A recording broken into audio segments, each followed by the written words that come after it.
हिंदुस्तानियों को हराया है तो हमेशा हिंदुस्तान के लोगों ने साथ नहीं दिया देश का, और दर्द है तो केवल इसी बात का। भारत के इतिहास में अगर दर्द केवल इस बात का नहीं है कि विदेशों ने हमारे साथ क्या किया, उनका तो हम मुकाबला कर लेते, दुख इस बात का था कि हमारे सभी लोगों ने साथ नहीं निभाया और साथ नहीं दिया। और इसकी फीलिंग आज भी मुझे इस देश में होती है। भारत धर्मगुरु भी तभी बनेगा जब एक शक्तिशाली भारत का निर्माण होगा। जिन लोगों ने भारत के ऊपर आक्रमण किया, भारत के ऊपर राज किया, इस प्रकार से राज किया कि राज करते वक्त, जाते वक्त अपने गुलामों से कह दिया कि तुम राज कर लो, हम तो जा रहे हैं। लोग आते हैं तो सुप्रीम कोर्ट भी ये वो करता है कि जिन लोगों ने जो इसके लिए जिम्मेदार हैं, उन्होंने जो काम किया है वो भारत के ऊपर आक्रमण के बराबर काम किया है। और वही सरकार उस सुप्रीम कोर्ट के 25 जुलाई 2005 के निर्णय के 3 दिन के अंदर में एक नया अध्यादेश जारी करके उन सारे के सारे कानूनों को फॉरेनर्स एक्ट के अंदर में इनकॉर्पोरेट कर लेती है, क्योंकि इतिहास दुनिया की सबसे बड़ी अदालत है। इससे बड़ी अदालत कोई नहीं है।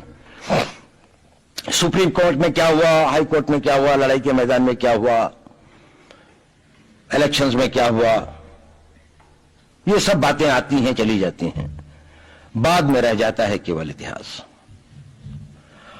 और इतिहास का निर्णय हमेशा उसके पक्ष में गया है जो शक्तिशाली था। इसने कभी उसका साथ नहीं दिया जो न्याय के साथ था, जो सही था। अगर ऐसा होता तो दिल्ली में बाबर रोड होती है, बाबर रोड है लेकिन राणा सांगा रोड नहीं है, क्योंकि बाबर आया, विजयी हुआ, राणा सांगा हार गया। भारत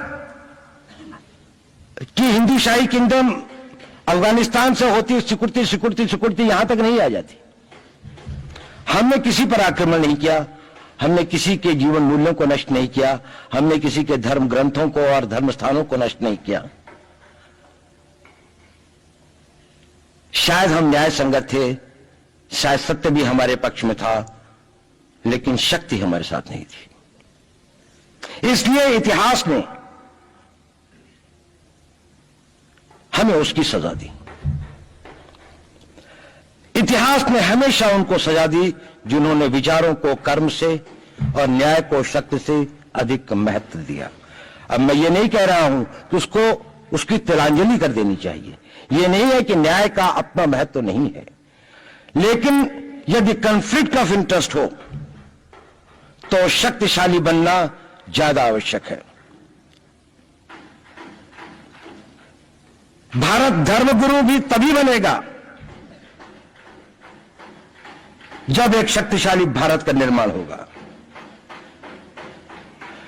जिन लोगों ने भारत के ऊपर आक्रमण किया, भारत के ऊपर राज किया, इस प्रकार से राज किया कि राज करते वक्त, जाते वक्त अपने गुलामों से कह दिया कि तुम राज कर लो, हम तो जा रहे हैं, तो यहां पर गुलाम वंश भी बन गया।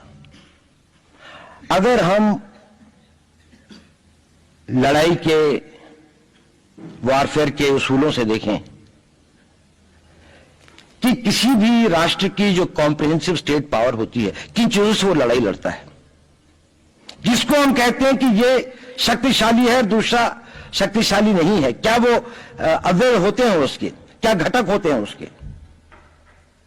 तो भारत के पास जनशक्ति, धन शक्ति, ज्ञान की शक्ति, टेक्नोलॉजी की शक्ति, और जिन लोगों ने आक्रमण किया उनकी इनकी शक्ति को अगर हम ये देखें तो शायद 1 और 1000 का अनुपात भी नहीं होता। लेकिन उसके बाद भी हम वो नहीं कर पाए। और ये प्रश्न भी किसी ने पूछा, उस पर मैं आऊंगा बाद में। निवेदिता जी ने उसका बहुत अधिक उत्तर दिया, बहुत अच्छा उत्तर दिया था कि क्या कारण है, किसके कारण भी हम लोग इस लड़ाई में इतिहास ने हमारा साथ या हमारे पक्ष में न्याय नहीं दिया। क्या कारण है कि कश्मीर में हम लड़ रहे हैं, जिन्होंने हमारे ऊपर आक्रमण हो रहा है, हमारे ऊपर बाहर से लोग आकर वायलेशन हमारे बॉर्डर का करते हैं, इन्फिल्ट्रेटर्स हमारे यहां आते हैं, जबकि पूरा का पूरा कश्मीर भारत का भाग है, अभिन्न भाग है। कानून के अनुसार वहां के राजा ने यह हस्ताक्षर किए, हमें दिया। क्या कारण है कि करोड़ों की संख्या में बांग्लादेश से लोग भारत में आते हैं, हम बाड़ लगाते हैं, वो लोग वहां से मना करते हैं कि आप हमारे आदमियों को आने दीजिए, और हम कुछ नहीं कर पाते। और भारत में 2 करोड़ नागरिक रहते हैं, हम हर एयरपोर्ट के ऊपर में इमिग्रेशन की चेक पोस्ट लगाते हैं कि कहीं पर कोई एक आदमी बिना पासपोर्ट के या बिना वीजा के भारत में प्रवेश न कर जाए। यहां पर लाखों की संख्या में, करोड़ों की संख्या में लोग आते हैं। सुप्रीम कोर्ट भी ये वो करता है कि जिन लोगों ने जो इसके लिए जिम्मेदार है, उन्होंने जो काम किया है वो भारत के ऊपर आक्रमण के बराबर काम किया है। और वही सरकार उस सुप्रीम कोर्ट के 25 जुलाई 2005 के निर्णय के 3 दिन के अंदर में एक नया अध्यादेश जारी करके उन सारे के सारे कानूनों को फॉरेनर्स एक्ट के अंदर में इनकॉर्पोरेट कर लेती है, क्योंकि जो वो IMDT एक्ट था उसको सुप्रीम कोर्ट ने नल एंड वॉइड कर दिया। ये सब बातें हमें सोचने और समझने की आवश्यकता है। एक कारण, मैं ज्यादा चीजों में नहीं जाना चाहता, इतना समय भी नहीं होगा, कि भारत विदेशों से इतना नहीं हारा। अंग्रेजों ने भारत के खिलाफ कोई लड़ाई ऐसी नहीं जीती जिसमें कि अंग्रेजों की फौज में भारतीय सिपाही नहीं थे। चाहे वह पहले बंगाल नेटिव आर्मी थी, 1857 के अंदर में सिखों और गुरखास ने उनका साथ दिया। जब सिखों से लड़ाई हो रही थी तो बाकी लोगों ने उनका साथ दिया। हमेशा नेटिव आर्मी उनके साथ थी। जब जब आक्रमण वेस्ट से हुआ, चाहे वो पार्थिव थे, चाहे हून थे, चाहे मंगोल आए, बाद में मुगल आए, तो लश्कर कहां बने? वो तो थोड़े से लोग आए थे। लश्कर बने काबुल में, जिस वक्त तो इस्लामाइज भी नहीं हुआ था, लाहौर में, सरहंद में। हिंदुस्तानियों को हराया है तो हमेशा हिंदुस्तान के लोगों ने साथ नहीं दिया देश का। और दर्द है तो केवल इसी बात का। भारत के इतिहास में अगर दर्द केवल इस बात का नहीं है कि विदेशों ने हमारे साथ क्या किया, उनका तो हम मुकाबला कर लेते। दुख इस बात का था कि हमारे सभी लोगों ने साथ नहीं निभाया और साथ नहीं दिया। और इसकी फीलिंग आज भी मुझे इस देश में होती है। और भारत को आंतरिक बाह्य शक्तियों से जो सबसे बड़ा खतरा है, वो खतरा इस बात का है कि हमारे अपने लोग ही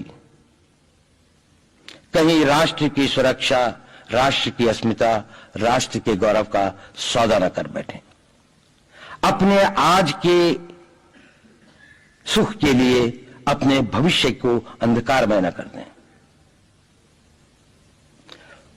और इसके लिए जो जागरूकता चाहिए, इसके लिए जो ताकत पैदा करनी है, वो ताकत केवल समाज के अंदर भी पैदा की जा सकती है। उसको केवल आप लोग कर सकते हैं।